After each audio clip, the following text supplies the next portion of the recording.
Hey man, how you doing? Good, good. How are you guys? Great to talk to So you. good.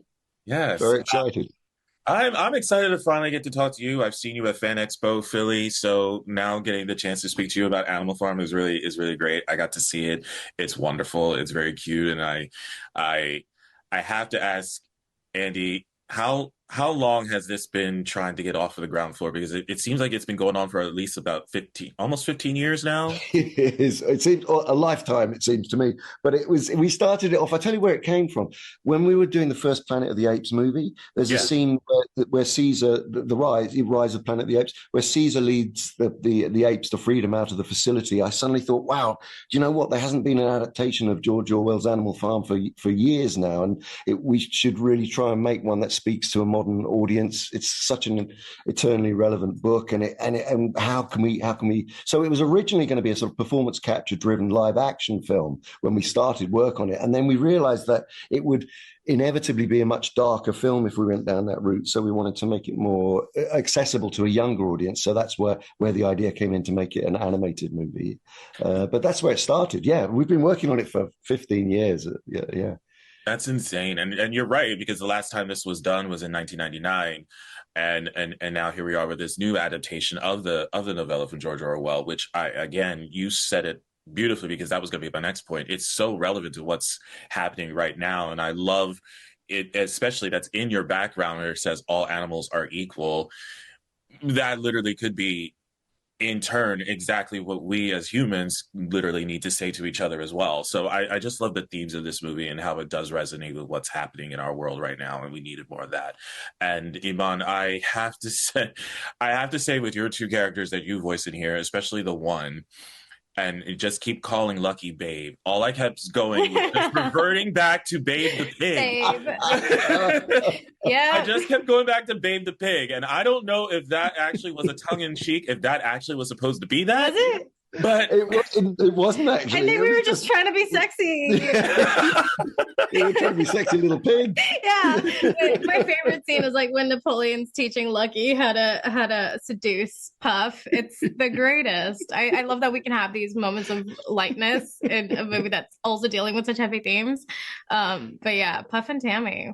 Puff and Tammy, and Rooster. I did like Rooster was a little bit of a Rooster. was a little bit of a scene stiller, a little bit, especially towards the end. Not going to give that away, but I just I will just say that Rooster was definitely the comedic effect of the movie. So I really appreciated that. So what was it for Rooster for you, Andy? What was that? What can you say about that character? Because he's just so Well, he flamboyant in the just best way possible. yeah, but I just wanted him to be like a kind of, a commentator without knowing he was. He was just like, he's sort of he speaks the obvious. He just says the obvious all the time. Yeah. And you need those people in the world as well. Mhm. Yeah, you do. That's completely agreed. You have a star-studded cast in this as well. I mean, Oh my gosh. you can't even deny it. Gayton's in this, as well as Woody Harrelson, Glenn Close, Kathleen Turner. I mean, the list goes on and on. And Steve Buscemi even, and it's just Yeah. insane to know that this cast voiced this, and they did so well in their parts. For both of you, what was it like working alongside all of these? Because I don't know if you all were in the same booth recording with each other, or was it separate? No, we were all separate. All We're separate. all Andy was separate. all of the characters for me, and he did such a good job. No, but seriously, watching him do voice work is I've been like comparing it to watching the Beatles make music, because he's so in his element, and you just like get so caught up in it that you forget that you also have a line. Playing a character, I just like wanted him to talk forever. It was. You're No. being very modest. You brilliant improviser. Not even Brilliant, scratching the brilliant. surface. No, He's the best. no. But look, we were blessed to have such a great cast, and they all wanted to be here for the book.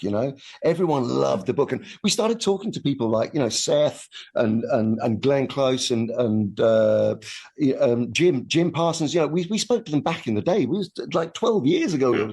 We started talking to them about it, and they really were all in because they loved years? yeah, and they That's stuck with crazy. it. I didn't even know that they were invested even then.